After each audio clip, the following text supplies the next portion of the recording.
I don't know about you guys, but I'm set for football season as college gets underway tonight. The NFL final preseason games underway. Of course, Pirate baseball and a whole lot more on sports. This is the Thursday Night Sports Talk on the Air Network. Welcome in, everybody. I am Greg Banks, the host of the Air Network and also Thursday Night Sports Talk. Joining me is my co-host tonight, Dave Shannon. You might remember him from talking football and being part of Game of the Week fame years ago. In addition to that, we're being joined by Bearcat statistician and historian tonight, Chad States. And later on this evening, we'll talk fantasy football with Jimmy Tighe and Steve Voytko. Meanwhile, Chad and Dave, welcome along to the maiden voyage of Thursday Night Sports Talk. Hey, good evening, Greg. Good evening, Greg. Glad to be here. Hey, glad to have both of you guys along. We'll get right into the mix of things tonight. As I mentioned, college football getting underway. I was watching the show just moments ago, the SEC being the new network. Everybody excited tonight. South Carolina playing Texas A&M.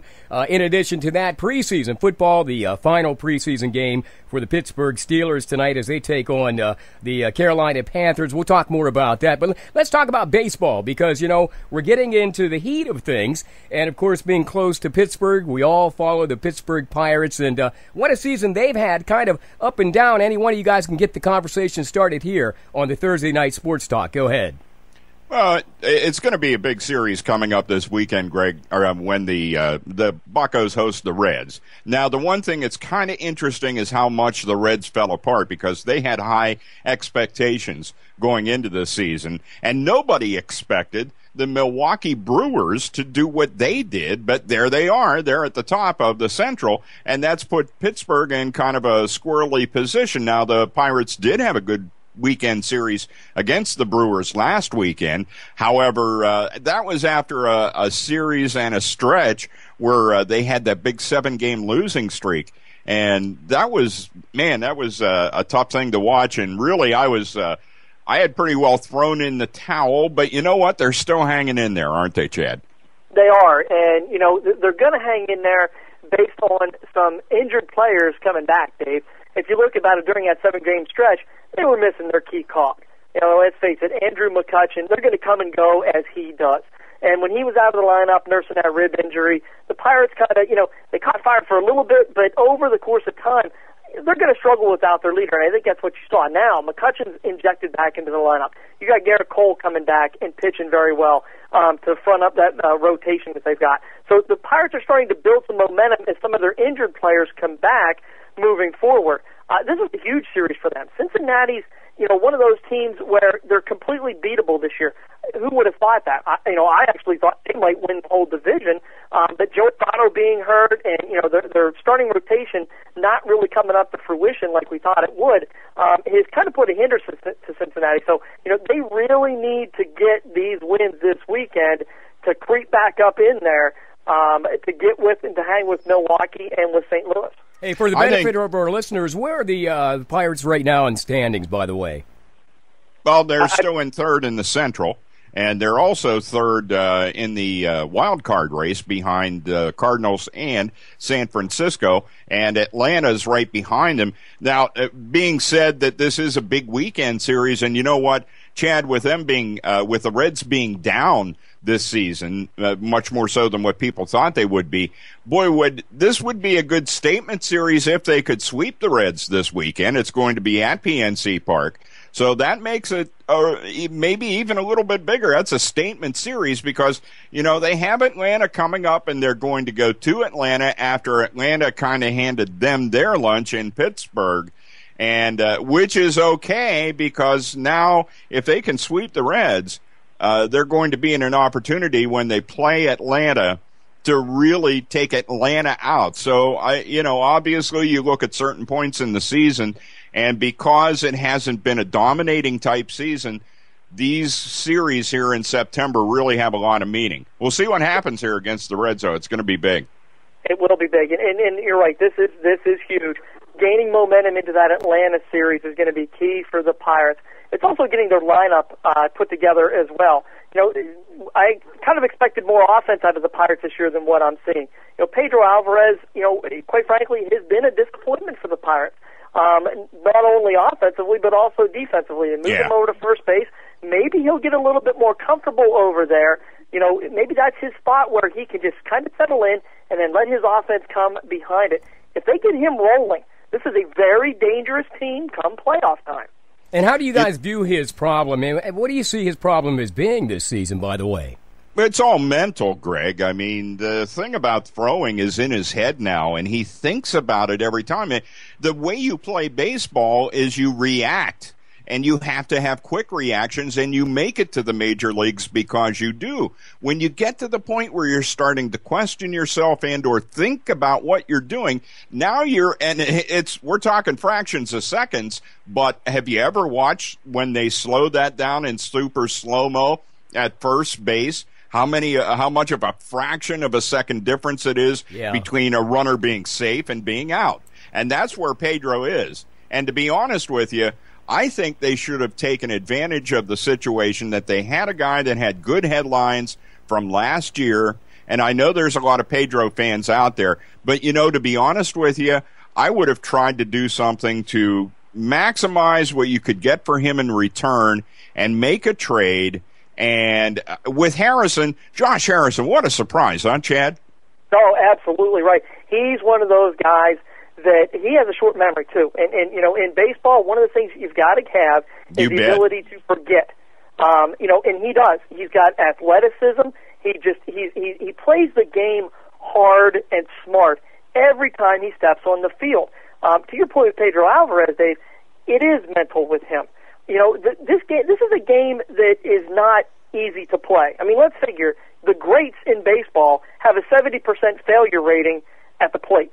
You only succeeded 30% of the time. Now, you do that anywhere else in life, in any other game you play, you're considered a failure. In the game of baseball, you're considered a great. So it has a way of humbling you. If you don't adjust to the game's going to adjust to you.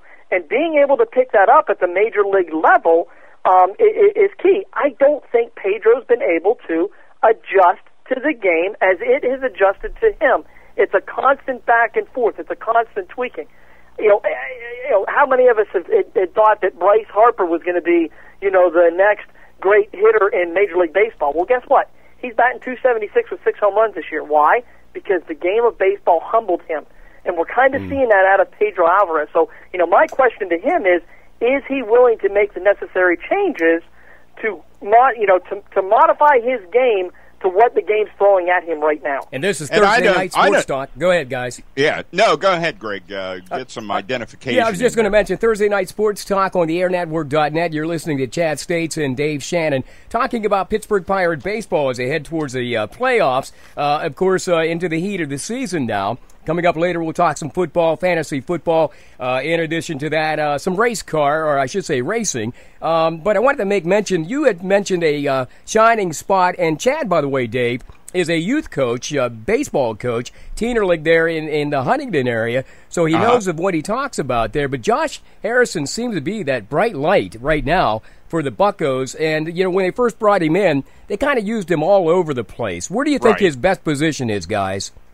I like him in right field, and now that they sent, and this is another one. I got a question for you on this, Chad. Is the Polanco move actually Pirate ownership showing their true colors about what kind of money they spend?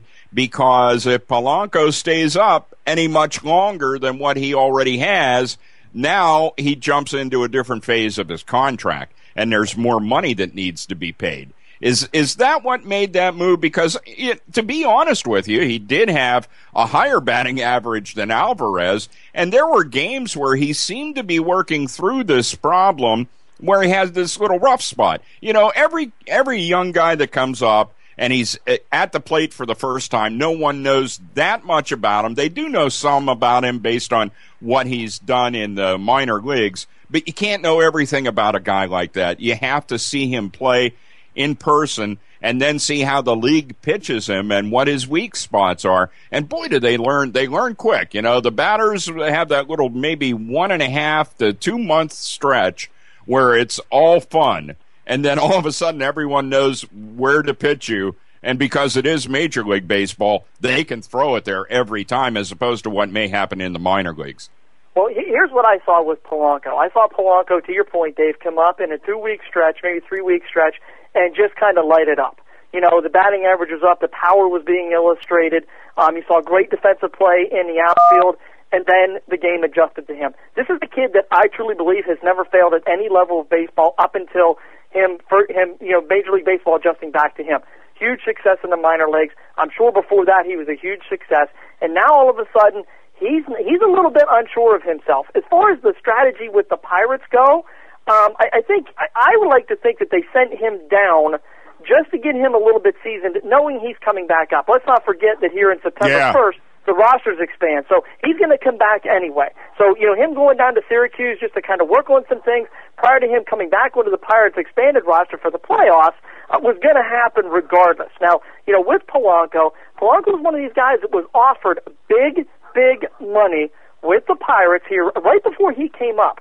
And I want to say it was to the tune of like a $40 or $50 million contract. He turned that down. He didn't accept it at that point. He thought he could go out and prove to Major League Baseball, because, you read it, all the tabloids, all the sports talk shows were touting this guy as the next big thing in baseball. Well, he went out. For the first 2 weeks, he might have looked the part, but after that, he hasn't. So he's kind of, the Pirates now get to look at a different player and say, whoa, wait a second here. What am I really getting into? Is he still worth that money?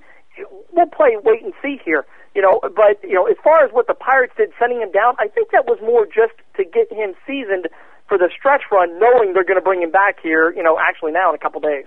It's so tough to trust the Pirates anymore as to what the motivation is behind any move they make, because we had so many years where we felt betrayed and we watched things happen. And to be honest with you, in the offseason this year, Chad, watching them not do anything to bolster the pitching staff in the offseason, and it was a great story. Francisco Liriano catching lightning in a bottle is a great story. It doesn't happen all that often. Now, Edinson Volquez is not doing badly, but, you can't expect that to continue to happen time after time. And actually, if you want to go back, Jason Grilli is technically a lightning in a bottle kind of story, too, because everyone thought his career was completely over. He's in his, mid-30s, and they grab him, and he ends up being the closer, and eventually ends up, I think he just, he's older. He got tired. It's stressful being out there being the closer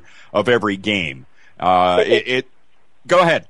As I say, and that's where I'm disappointed with the Pirates. They did not go out and get a solid number 2 behind Garrett Cole. Yeah. They've got some guys out there, but, to your point, Liriano, was he a flash in the pan? He was great in Minnesota whenever he started up there. Then he got into some injuries. Then he came back with the Pirates, and he showed his stuff that he once had. But that wasn't sustainable. Yes, Volquez exactly. was the same way. So if you look all of the division leaders across baseball, I'm talking about, the Pirates, or not the Pirates, but the Dodgers, the Nationals, the A's. When you start looking at those guys, what's winning them ball games? It's not a stellar lineup. It's outstanding pitching with a back-end bullpen to be able to shut down games. And I don't care, how great of an offense you have. If I've got the pitching to match up against you, I'm going to beat you more times than you're going to beat me. And that's where I think the Pirates are going to struggle come late September and heading into October. It is Thursday Night Sports Talk. I'm Dave Shannon. Greg, what do we got coming up? Hey, by the way, coming up, we've got some football action for you. We'll talk to Chad again about Bearcat football in Huntingdon, Pennsylvania. Long storied tradition, entering, I believe, their 80th year tomorrow night against Mount Union. In addition to that, we'll join Steve Voytko and Jimmy Tighe on fantasy football, talk a little bit of NFL, college, and a whole lot more. All coming up next here on Thursday Night Sports Talk, brought to you by OIP in downtown Huntingdon. Also, Ted's Painting and Drywall, Image Printers, Penswoods.net, and the VFW Post 1754. All that and more coming up next here on the AirNetwork.net. Kick off your appetite with great food from Original Italian Pizza in downtown Huntingdon, where Bearcat fans huddle up before and after the big game. OIP in downtown Huntingdon provides your taste buds with appetizers, dinners, pizzas, subs, and so much more. Stop by OIP in downtown Huntingdon for a sandwich, meal, and cold drinks 7 days a week, or call ahead for takeouts at 643-0665 or 643-0666. OIP in downtown Huntingdon with the best food and the lowest prices in town. If you're searching for a used vehicle, or perhaps a used boat for a leisurely trip on the lake, find them today online at penswoods.net. From things for sale or things to buy, the free classifieds at penswoods.net have it all. From houses for sale, apartments for rent, or even things to trade, penswoods.net is the region's largest site for free classifieds. Check it out today and make money or save money at penswoods.net. Thanks for asking, but I'd rather not send you nude pictures. I'm camera shy. I already said no. Under my clothes, I'm a robot. My webcam is broken. I'm worried they'll get passed around school. I have a rash. I have nudophobia. I have lizard skin. I'm a vampire, so I don't show up in pictures anyways. Your badgering has really killed the mood. When someone is pressuring you to do something you don't want to, how many ways can you say no before they get the message? Let us know at that'snotcool.com. Brought to you by the Ad Council. I'm coming home. What does sacrifice mean to you? Is it giving up your time and energy to keep America safe? Is it putting yourself in harm's way to protect our nation's way of life? No? Then maybe it's giving up that third latte to take care of the heroes that do. The VFW makes it easy to help.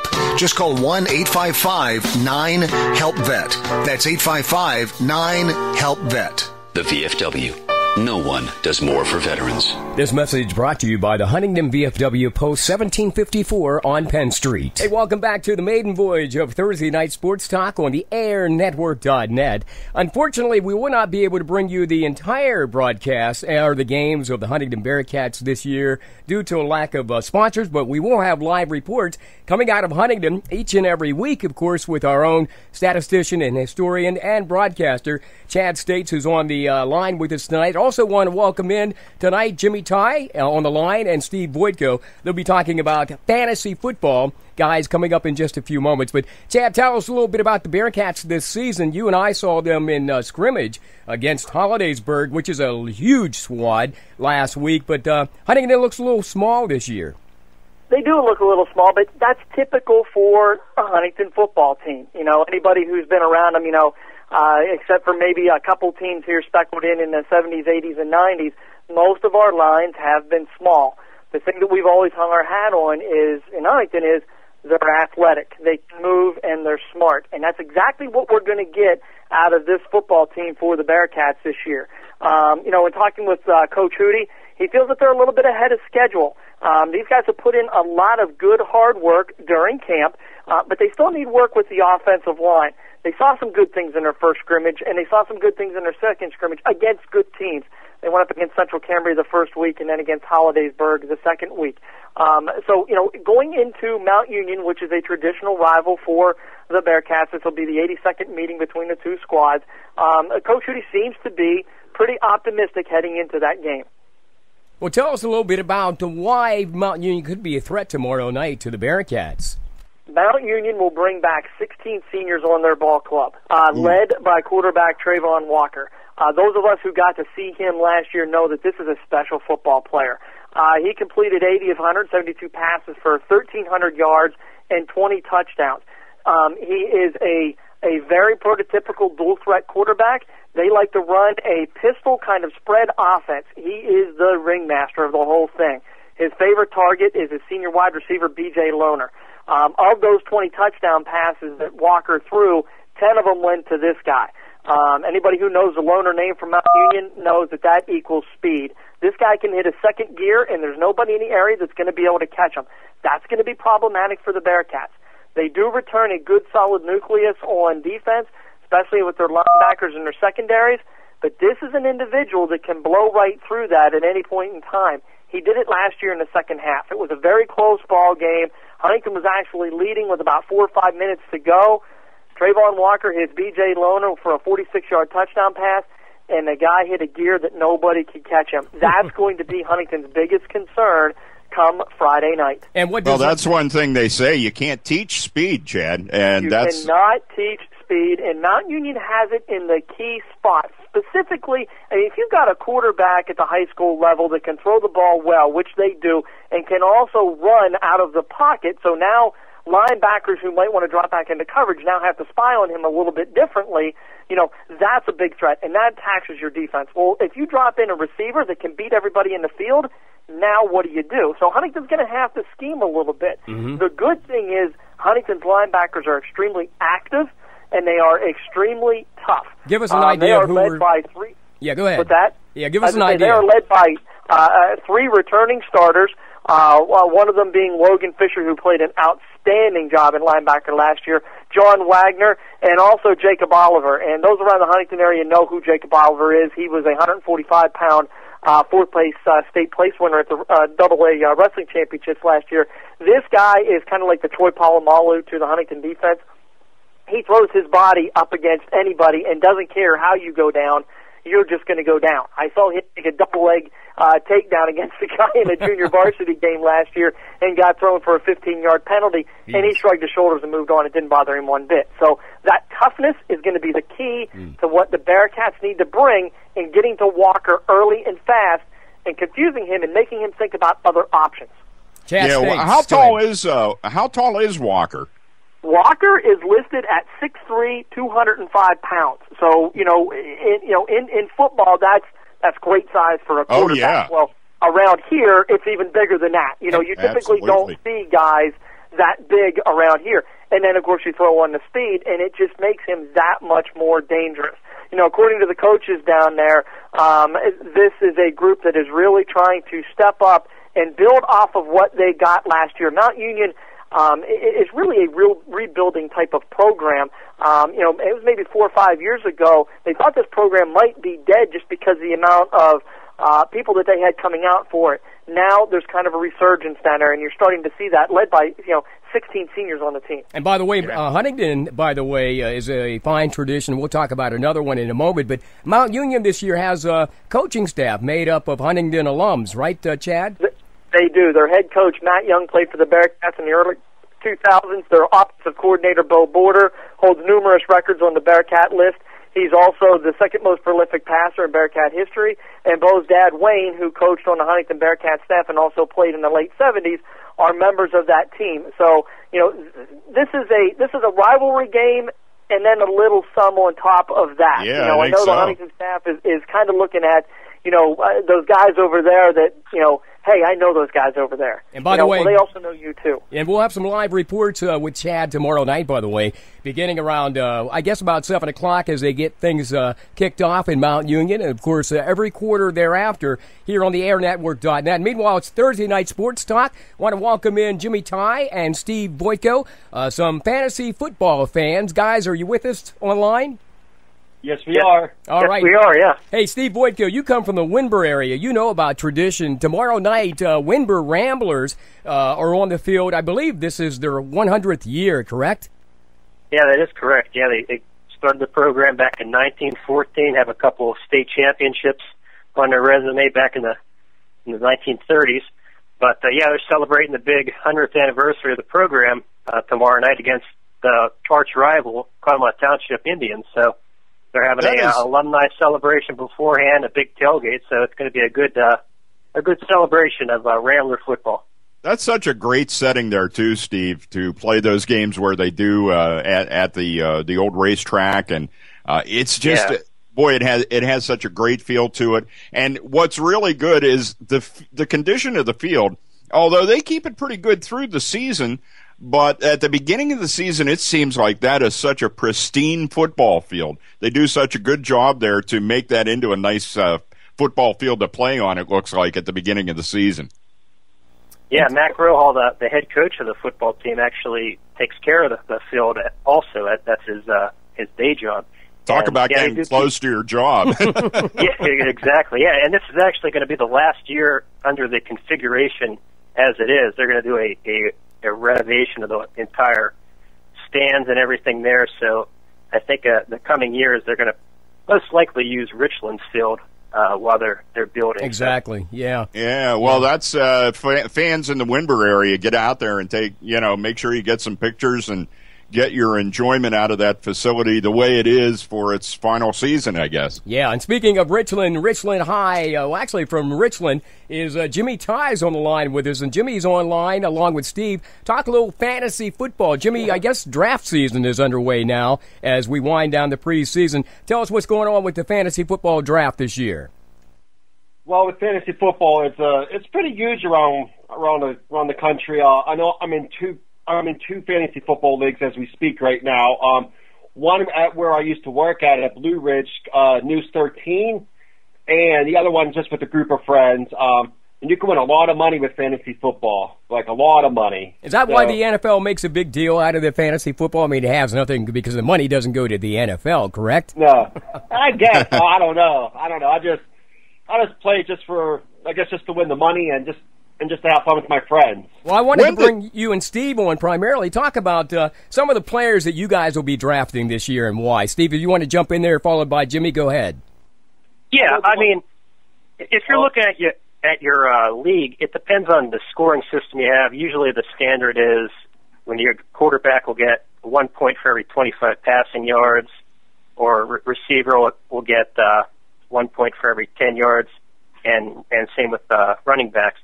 Every 10 yards you get 1 point. So you want to look at your draft list here and see who's available. Obviously, I usually try to go for either a quarterback or wide receiver. Yeah, in your first draft pick because it's more of a passing league right now. So that's usually my strategy. But Jimmy, you can add to that. The strategy I like to go with fantasy football is to get them combos. You got a Peyton Manning and a Julius Thomas, or a Drew Brees and a Jimmy Graham. You know they're going to put up great numbers. A Nick Foles, LaShawn McCoy. And LaShawn McCoy is an interesting subject because he gets you points with both receptions and with rushing yards. Well, go ahead, Jimmy. Keep going. So I just like to look at them combos, like the quarterback and who's like their maybe not like their top receiver, but their secondary receiver, like Joe Flacco and Steve Smith. You know, just try to get that combo in there. Well, tell me about what else you guys look for, because obviously the names that you have told us are people that we would normally put on our teams. But what are some of the other players that you're really looking for this year, Steve and Jimmy? Go ahead. The gems in the rough. Danny Woodhead, Chargers, running back. He had a monster season last year, and not too many knew of Danny Woodhead. Everybody just thinks, the Chargers have Phillip Rivers, Antonio Gates, but Woodhead, he is a sleeper pick. If you want to get a late-round sleeper pick in any type of league you're in, a PPR league or whatever, go with Danny Woodhead. He's on both of my teams because I think he's just going to be a gem and a sleeper pick. Who's your sleeper, Steve? Well, I think at running back, I think you're going to look at Eddie Lacy from Green Bay. I think, as he gets into the offense for another season, and with having a guy like Aaron Rodgers at quarterback, that the emphasis is going to be on passing, whereas if the defense isn't ready, Eddie Lacy can put up a few 100-yard games on many teams this year. So I think Eddie Lacy is going to be my sleeper pick. He should be available in most people's first rounds, because I think a lot of the sexy names are Adrian Peterson, LaShawn McCoy, and those type of guys. So okay, Lamont Charles. Yeah, Lamont Charles. Hey, with the preseason winding down tonight, neither one of you guys had Josh Gordon or Ray Rice, did you? No, I think I almost drafted him. He was available really late in. Who's that, Jimmy? Ray Rice. Okay, he was available, and I was like, who do I take here? And there was like Jones Drew, Ben Tate, or Ray Rice, and it was like going into like the 15th round. I'm like, well, I know Ray Rice, he's out for 2 games, and I need an extra running back.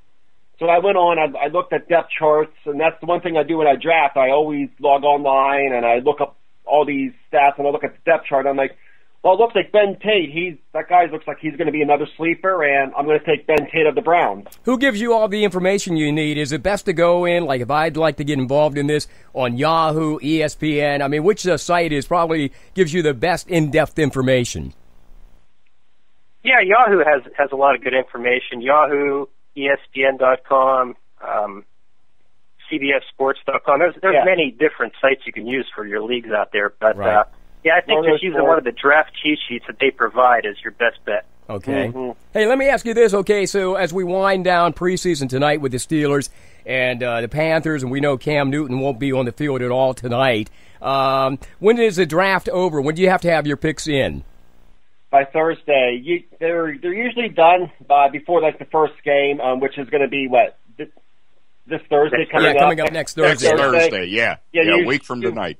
They usually have like drafts done because you're going to have players from the Seahawks and from the Packers playing on your team. Like I know my defense, you can either draft defensive players or just a straight defense. Okay.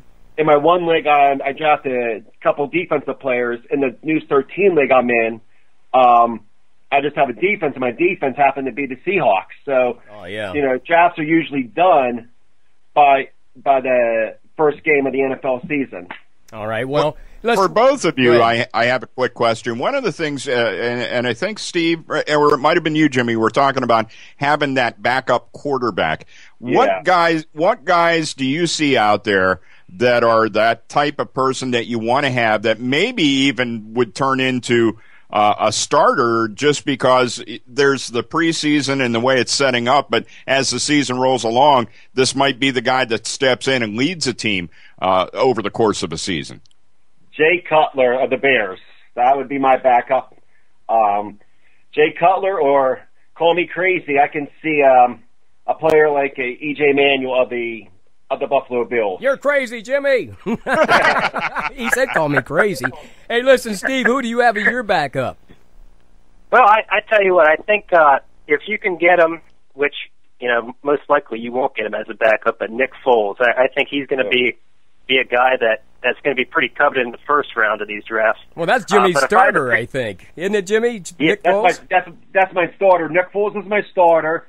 And I got who did I get? Roethlisberger as my backup because the other two players were gone, and I'm like, oh well, I'll just go with the Steeler guy. So, Steve, who do you have starting again on your team? I go with if I don't have a draft done yet, but right. If I had to pick a starting quarterback, obviously if he's available, I'd go with somebody like Drew Brees who has the pedigree. Right. But Nick Foles, if you can get him, and I think a guy that could have a decent season is Carson Palmer. I don't know. Okay. I'm not going to call you crazy on that one because we never know.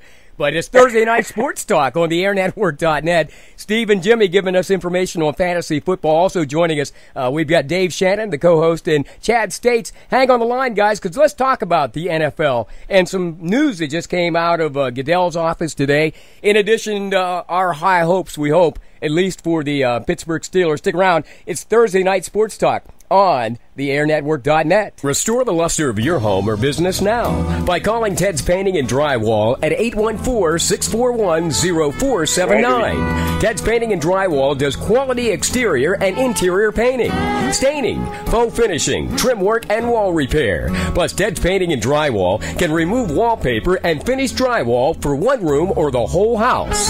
Ted's Painting and Drywall, a licensed contractor offering a 20% discount to seniors and 35% discount to churches. Book your work now at Ted's Painting and Drywall. Call 641-0479. Thanks for asking, but I'd rather not send you nude pictures. I'm camera shy. I already said no. Under my clothes, I'm a robot. My webcam is broken. I'm worried they'll get passed around school. I have a rash. I have nudophobia. I have lizard skin. I'm a vampire, so I don't show up in pictures anyways. Your badgering has really killed the mood. When someone is pressuring you to do something you don't want to, how many ways can you say no before they get the message? Let us know at that'snotcool.com. Brought to you by the Ad Council. Need printing services done with quality, on time, and at a reasonable price? Then stop by Images Print Shop in downtown Huntingdon, where they can help you design and print brochures, business forms, business cards, newsletters, flyers, and so much more. Images Print Shop is your hometown print shop and web hosting service dedicated to excellent and quality service at affordable prices. See what Images Print Shop can do for you online at imagesprintshop.com or call us weekdays from 9 a.m. to 3 p.m. at 643-1796. Getting your child home safely. Tap your views together 3 times. Is just a click away. There is no place like home. But making sure your child is in the right seat is just one of the steps down the road to safer travels. I don't know how it works. Find the right seat for your little one's age and size. There's no better way to get home safely. Know for sure that your child is in the right seat. How can I ever thank you enough? Get all the facts at safercar.gov/the right seat. Brought to you by the National Highway Traffic Safety Administration and the Ad Council. Hey, welcome to the maiden voyage of Thursday Night Sports Talk on the AirNetwork.net with Greg Banks, Dave Shannon, Chad States, Steve Voytko, and Jimmy Tighe joining us tonight on the debut of the show. And so far, guys, you're doing a wonderful job. I'll just mention that as I kind of co-pilot this thing. Dave, what do you think about the upcoming NFL season as we wind down preseason? Let's talk a little bit of Steeler football, but before we get into that, some breaking news this afternoon. Roger Goodell says, I might have made a mistake, and there is a new policy on abuse in the NFL. Matter of fact, after the Ray Rice incident, it is now 6 games or banishment after the second abuse. What do you think of that, Dave? I think it's time that something like that happens. I think what you're dealing with is the spoiled athlete syndrome. And a lot of these guys have not had to have accountability from the day they were in junior high, because we know how far back this goes, how important, if you're a good athlete, if you're important to your school's football program, basketball program, whatever it may be, you know, each school seems to at times have a specialty. Some schools excel in all the sports that they're in. But once you have established yourself as an important part of any particular sport at a school, now you're treated a little bit differently. I know there's been an effort to take that away, but I don't think it has been taken away. I think it gets emphasized again when you go to college, and then it's the NFL has to be the wake-up call area. You can no longer get away with anything you want just because you're playing professionally, just because you're an important part of a sports franchise. Because you know what, guys? There's a lot of important guys in every sports franchise, and the law, no matter what it applies to, whether it be domestic violence, drug abuse of any kind, or and I guess if you want to throw alcohol into that mix, that can be part of it as well. Yeah, That's something we don't hear enough of, I don't think, too, because I know there are a number of guys that have problems with alcohol, and maybe they lump that in as part of drug abuse. But, hey, here's your wake-up call. You're an adult. Right. You're playing a professional sport for a heck of a lot of money. Grow up. Hey, Chad, this is your wake-up call.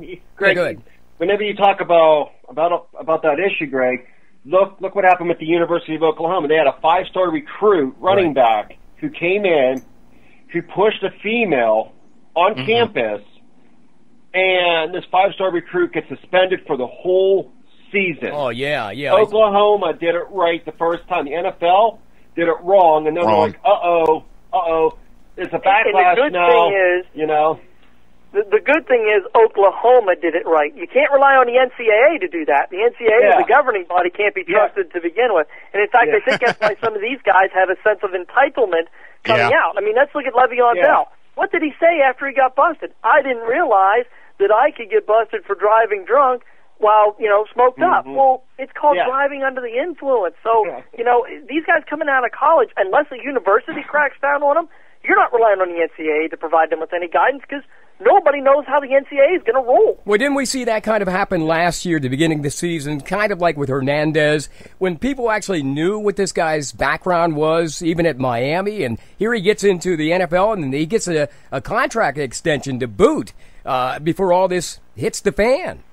All I'm going to say, Greg, is you talk about Bell and Blunt, that LeGarrette Blunt has been a problem. He's a good football player, right? But he's been a problem since his days at Oregon. Yeah, you're right. He punched out a player against Boise State Oh, yeah, I remember that, yeah. Yes, He just yeah. walked up on him and just punched him out. And, of course, Oregon suspended him, and now, he gets drafted or whatever, and he gets into trouble again. Look at how many teams LeGarrette Blount's played for in his 4 seasons in the NFL. Tampa Bay Buccaneers, New England Patriots, and now the Steelers. Yeah, what do you think will happen with Blount and Bell? I mean, in their situation, I haven't really heard what's happening there. The Steelers won't do anything, I don't think, which is shocking to me. But who knows what the NFL is going to do? Right. If the NFL does anything, I'm under the impression that it won't be until next year. And I'm not quite sure why that is, but that's the impression I've gotten from all the stories that I've read.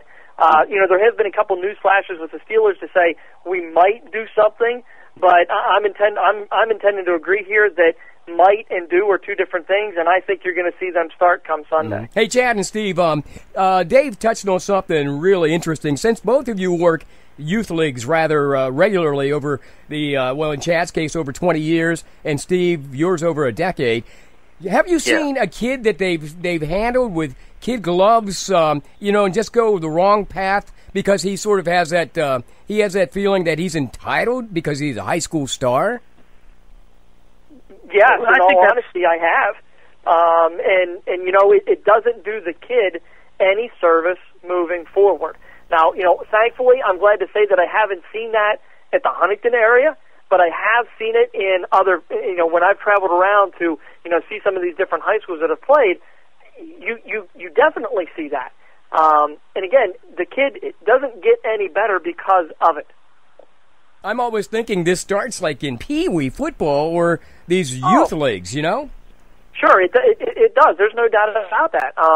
You'll see kids that, hey, they don't show up to practice all the time, or they're a little bit lazier in practice, but because they go out on game day, they're faster than everybody else at the youth level. That's the kid that's going to go out there because, believe it or not, some of these coaches, it's not about just letting the kids have fun. Mm-hmm. It's about winning and domination, even at the 7, 8, 9, 10 youth level, and that's not what it's about. Man, I watched that. To have fun and also learn lessons as they go through. And I watched that show last year on Esquire that made riled a lot of people. It was about Pee Wee football. Oh, in Texas. Oh, yeah. That was crazy, man, how those kids were treated in many instances. And how the parents and coaches handled them to boot.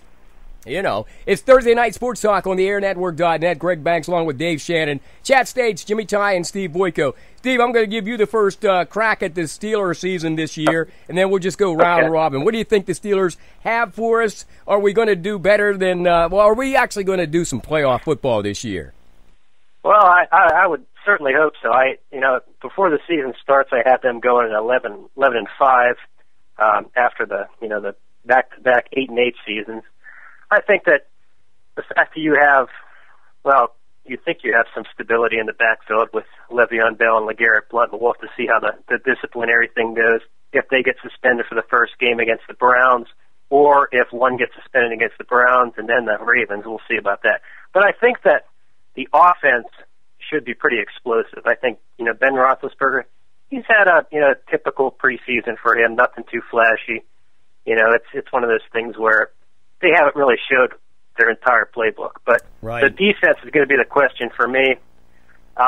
It seems like they really have never shored up that nose tackle position since Casey Hampton left, and that's kind of a concern with the stuff in the running game. But I think with Troy Polamalu being healthy again, that's going to really solidify that secondary as well. So I think 11-5 is my prediction for this season. Dave, your thoughts? I'm going to go with 9-7. Just because I did not like what I saw with the Jekyll and Hyde nature of the offensive line yet. I don't know how that's going to play out. Maybe after I see 4 games of regular season, I can give you a better estimation. But right now, I'm thinking 9-7 because I don't know. Ben looks so good for as old as he is. I don't want to make him sound like he's out there with a cane, but in football years, he's starting to pile on quite a few. And he looked so comfortable in the Buffalo game because there was no penetration. The offensive line did a great job in the Buffalo game. And chatting with a friend of mine, I said, boy, that looked really good. And he said, yeah, but it's Buffalo. It's Buffalo. And last week, against the Eagles, Oh, it was man. like, oh, yeah, he's right. That was Buffalo. Well, tonight's game, they kicked off around 7:30. I can't imagine Ben or any of the starters really being in there at any length of time because I think they have to get down another 25 guys before Saturday. So, Jimmy, why don't you weigh in with your thoughts on the Steelers, and then, Chad, you can weigh in with yours. I believe the Steelers are going to go, let's say, 10. They're going to have 10 wins this season. The big thing I'm going to look at is their linebacking core. They lost Lamar Woodley, who was, yes, he was injured, but he was also a really good linebacker. Right. But they did bring in Ryan Shazier, who is as quick as a cat. Yeah. Guy is as quick as a cat. Their secondary is a little bit weak. I don't like Ike Taylor. Thank you. I was going to say a little slow. Come on, but you can be honest. I don't like Ike Taylor. He gives up way too many penalties. The guy beats him. They throw a flag on him because he can't keep up with an A.J. Green or he can't keep up with like a Calvin Johnson or whatnot. And they always put Ike on the number one receiver. The guy to look out for is the rookie, that Dre Archer, the third-round pick. Yeah.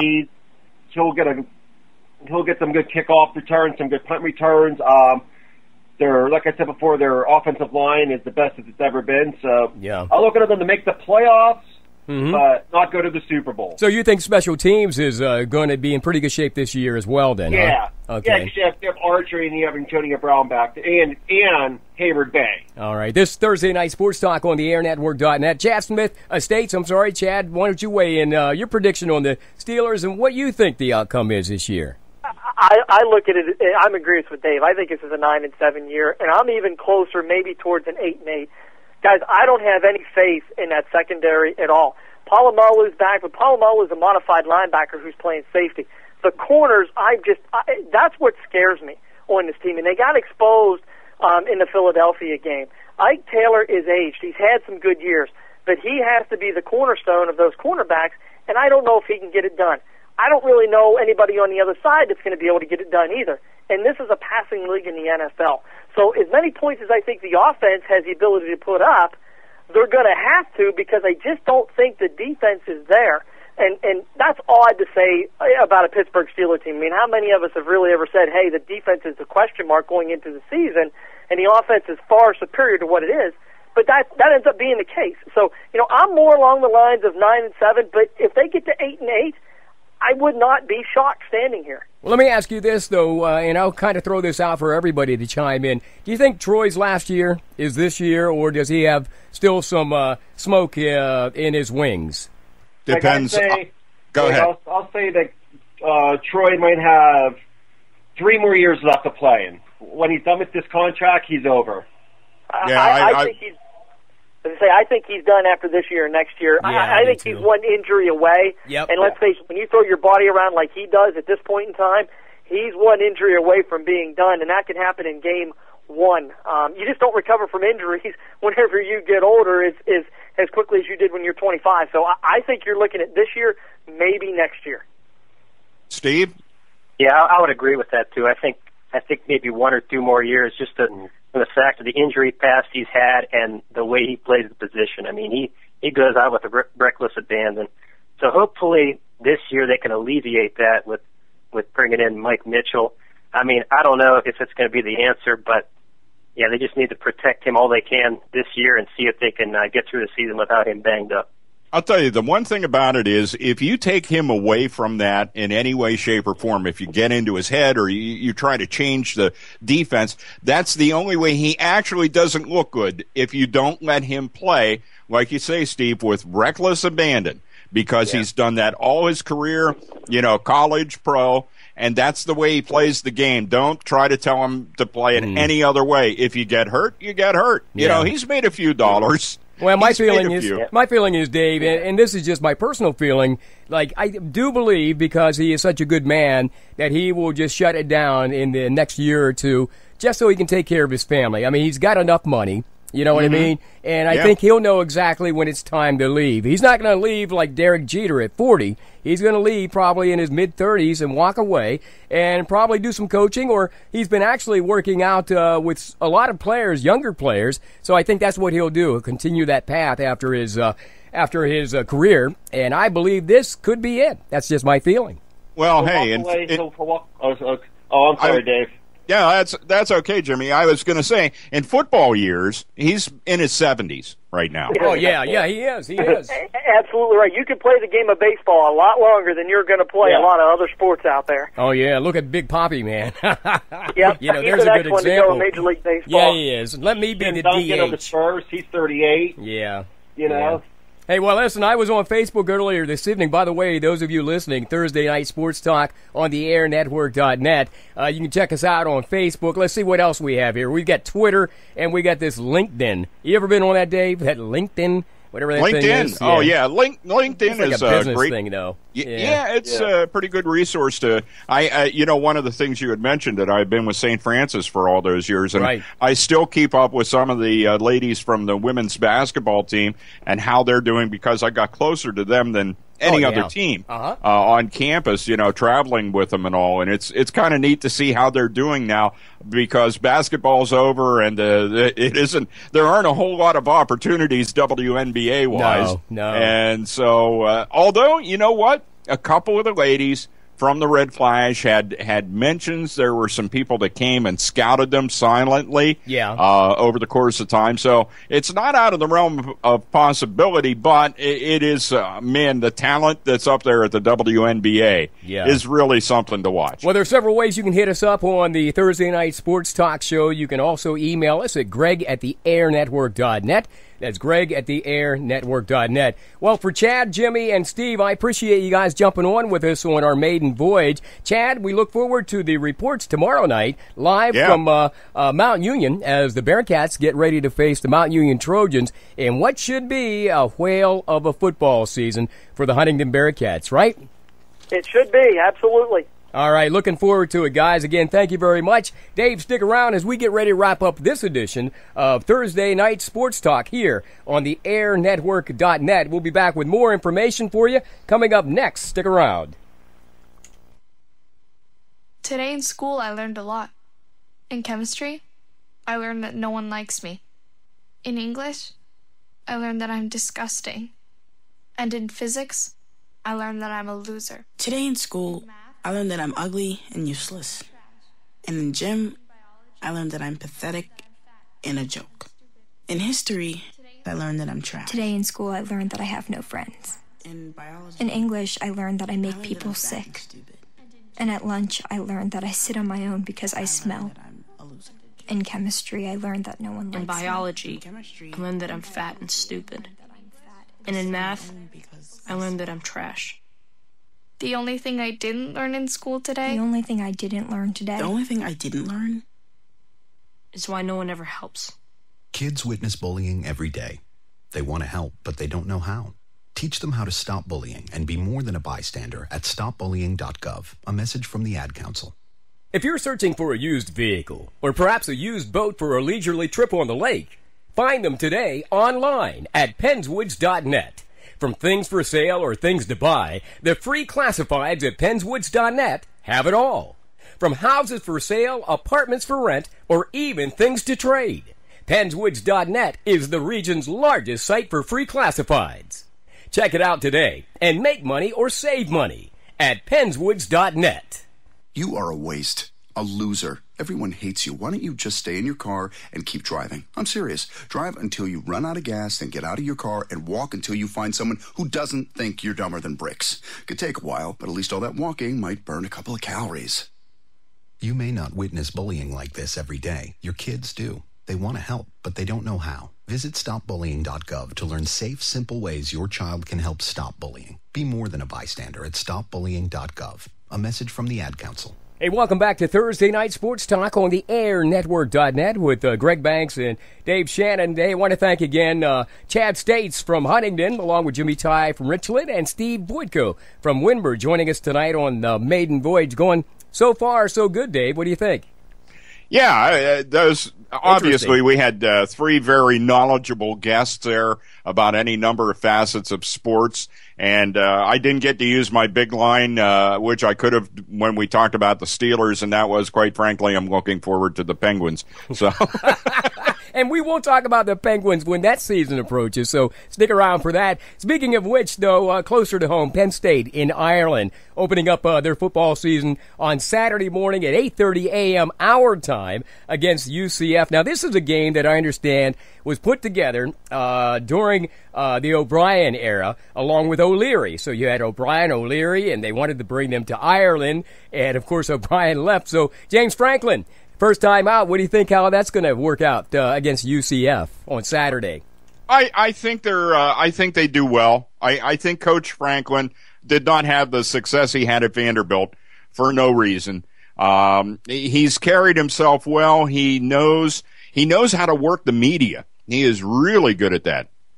When they made the announcement and he first showed up, man, you talk about a guy that had his face at every event possible. Sure I'm did. looking at the ESPN's carrying hockey, and even though Penn State hockey was not that good as far as their record goes, they were competitive, and they had their brand new arena to show off. And believe me, Coach Franklin was there every game that I saw on TV, and I'm sure he was there even when the TV cameras weren't. Oh, exactly, yeah. He was at Thawne. He goes around and does so many appearances. Boy, does he understand how all of that works. And I have not heard him yet say anything that he would have to backpedal on, that he would have to say, well, I might have said that, but I meant this. Or, yeah. Well, I think the only backpedaling he did was whenever he said, I'll come to everybody's party. And then he realized there were a lot of requests out there for him to show up at parties, man, for these kids.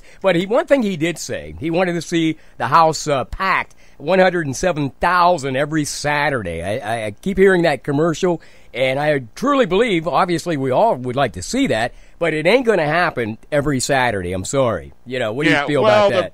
The problem is, as everyone's a fan of a team, and the team is in a league, and the purpose of your league games is what happens in the postseason. Well, of course, the postseason for college football is bowl games, and we have another year yet. Yep. And some people are thinking, depending on what this Mitchell report, I don't know if it came out yet or not, but there's a thought out there that the George Mitchell report is going to recommend that this is the last year that Penn State be, not be bowl eligible. And when that happens, Greg, I think you see a change in the kind of crowds you get at Beaver Stadium, because now there's more of a vested interest in what's going to happen in the postseason. Although, it almost feels like this trip to Dublin, Ireland, is sort of like a postseason game for them, because at least they get to enjoy a trip away from home. I mean, how spectacular could that be in the life of a young man who probably will not get to get into a playoff situation? At least you make that trip to Ireland. That's got to be a good time. Absolutely. Right. And I'll tell you, the other thing is this gets them a step closer. This is the kind of thing that happens to you in the NFL. You're changing, because let's face it, in college football, the television is going to dictate when you kick off. Right. But you're going to primarily be in your same time zone. Exactly. Once you get to the NFL, now you start to juggle. You make those West Coast trips. You go out, you play a Seattle, a San Francisco, somewhere out there in the West. And now your time gets jumbled around, and it's so this is a good thing for them to get over there and get a taste of that, having to change. And they're playing another, UCF.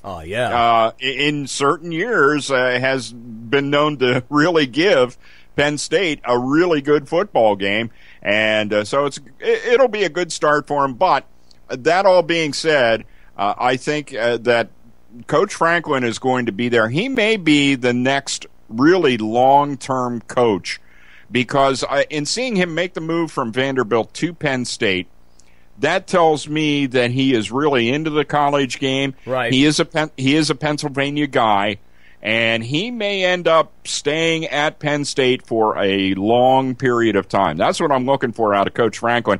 And of course, the longer he's there, then you start to build the recruiting chain. Right, exactly. A couple of minutes left, Dave. Pitt Panthers hosting Delaware this Saturday at noon at Heinz Field. Panthers and the Blue Hens meet for the first time in their history. Don't know much about the Panthers yet this year, but then again, maybe next week we can talk more about them and also Penn State. But let me get your feelings in the last minute that we have. BCS, the playoffs this year. I mean, could you ask for something better finally to happen in the way of college football? And who do you see at the top this year?